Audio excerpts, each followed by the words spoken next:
एक 30 साल का लड़का जिसकी शादी हुए 6 साल हो गई रहती है, अक्सर वो बॉम्बे में रहा करता था और अपने घर 5 महीने पे 6 महीने पे आया जाया करता था।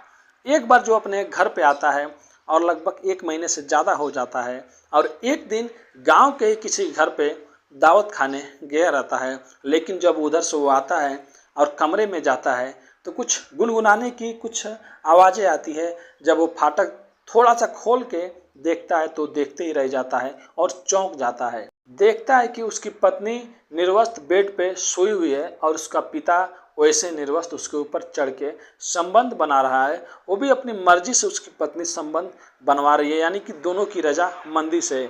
अब वो देखते चिल्लाने लगता है। तभी उसका पिता आता है और एक डंडा उठाता है और अपने बेटे के सर पे मार देता है। तो चलिए पूरी कहानी को इस वीडियो के माध्यम से आप लोग को बताएंगे। उससे पहले आप लोग से रिक्वेस्ट करते हैं, अगर आप हमारे चैनल पर नए हैं तो चैनल को सब्सक्राइब, लाइक, शेयर, कमेंट करना मत भूलिए। तो नमस्ते। आज की जो मैं कहानी आप लोग को सुनाने जा रहा हूँ, ये कहानी बिहार प्रदेश का पटना जिला का है। होता यह है कि वहाँ पे एक मुस्लिम समुदाय होता है और मुस्लिम समुदाय में शादी होता है तो बड़ी धूमधाम से होता है। एक नाजिर नाम का एक लड़का रहता है, वो अक्सर इधर उधर कमाने के लिए बाहर जाया करता था। एक बार उसकी माँ बोलती है कि बेटा तुम तो बड़े हो गए हो और तुम्हारी शादी कर देंगे तो कोई खाना बनाने वाली घर में आ जाएगी, तो उसको खाना बनाएगी और हम लोग का भी ख्याल रखेगी। नाजिर मान जाता है और अपने माँ को बोलता है ठीक है माँ, तुम शादी के लिए लड़की देखो। उसका जो पिता रहता है वो अक्सर गांव में घूम घूम के लोगों का बार काटा किया करता था, मतलब वो लोग जात से हजाम थे। अब एक दिन ऐसा होता है कि बार काटते काटते ही गांव से थोड़ा सा दूर पे एक लड़की पसंद आ जाती है, जो दिखने में खूबसूरत होती है और हट्टी चौड़ी भी होती है। नाजिर फ़ोन पे बोलता है ठीक है, आप लोग को जो अच्छा लगे उस लड़की से मैं शादी कर लूँगा। अब शादी होने के बाद नाजिर उसके साथ में रहने लगता है और 1 साल, 2 साल, 3 साल, 4 साल, 5 साल, 6 साल बीत जाता है। शादी को कोई भी बच्चा नहीं होता है।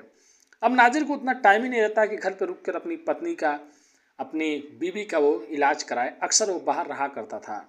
एक बार जब उसकी पत्नी बोलती है कि मुझे बच्चा चाहिए और बच्चा नहीं हो रहा है और आपके पास टाइमिंग नहीं है, तब नाजिर बोलता है कि मैं इस बार आऊँगा तो मैं तुम्हारे इलाज करवाने के लिए कहीं ना अच्छे डॉक्टर से ज़रूर दिखवाऊँगा। नाजिर जब इस बार आता है तो लगभग 2 महीने की छुट्टी लेके आता है और 1 महीना गुजर जाता है और एक दिन गांव में से ही उसके घर पे दावत आया रहता है किसी का शादी का। नाजिर जाता है वहाँ पे, खाना खाता है। जब अंदर आता है तो गुनगुनाने की आवाज़ आती है और जब दरवाज़ा खोलता है तो देखता है उसका ही पिता उसके पत्नी के साथ में संबंध बना रहा है और दोनों की रजामंदी से बन रहा है।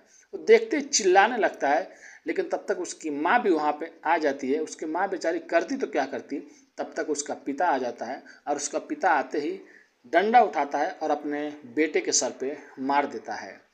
और मारने के बाद उसका बेटा कुछ टाइम तक जिंदा रहता है। फिर उसके बाद उसका बेटा दम तोड़ देता है और वो दम तोड़ने के बाद उसका पिता क्या करता है, उस लाश को बोरी में पैक करता है और एक घर से कुछ दूर नदी के किनारे लाके फेंक देता है। अब फेंकने के बाद जब 1-2 दिन बाद जो बकरी चरा रहे होते हैं, भैंस चरा रहे होते हैं, उन लोग को बदबू आती है। वो लोग पुलिस को इन्फॉर्म करते हैं। पुलिस जाती है और जब उस लाश को निकालती है, शनाख्त होता है तो पता चलता है फलाने गांव का इस आदमी का ये बेटा है, इसका नाम नाजिर है। अब नाजिर का नाम, और उसके बाद पुलिस जब जांच पड़ताल करती है तो घर में उसके पिता ही आरोपी पाए जाते हैं, जो उसकी पत्नी के साथ में संबंध बना रहे होते हैं। अब उसको पिता को पुलिस गिरफ्तार कर लेती है और गिरफ्तार करने के बाद जब ये कहानी बाहर आती है तो सब कुछ सुनकर हैरान हो जाता है, कैसे एक पिता अपने ही बेटे का हत्या कर सकता है और अपनी ही बहू के साथ में संबंध बना रहा होता है। उसकी पत्नी कैसी थी जो अपने ससुर के साथ में सब कर रही थी, और उसकी माँ कैसी थी। उसके बाद उसके पति को जेल में भेज दिया जाता है, यानी कि उसके पिता को जेल में भेज दिया जाता है। लेकिन वो 2-3-4 सालों बाद फिर से जमानत पे छूट जाता है और आज भी वो अपने घर में है और उसकी बहू भी है और उसकी पत्नी भी है। यानी कि वो जो चाहता था वो आज भी उसको मिल रहा है और वो सब कर रहा है। लेकिन उसने जो किया वो इंसानियत को शर्मसार किया, अपने ही बेटे का हत्या करके। तो आज की यही कहानी थी दोस्तों। ऐसी कहानियाँ आप लोग को भी सुनने को देखने को मिल रही होगी, जहाँ पे बहुत सी ऐसी बहुएँ हैं जो अपने ही ससुर से, अपने ही देवर से, अपने ही पड़ोसी से बात कर रही हैं और उसके बाद ये बात इतना आगे बढ़ जा रहा है कि कत्ल और एक से एक बड़ी बड़ी वारदात होने लग रही है। तो आप लोग अगर कहीं भी है तो स्वस्थ रहिए, सेफ रहिए और इन सब चीज़ों से दूर रहिए और अपने फैमिली का अच्छे से ख्याल रहिए।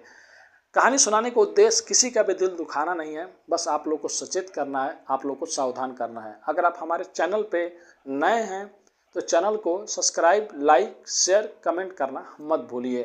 नमस्ते।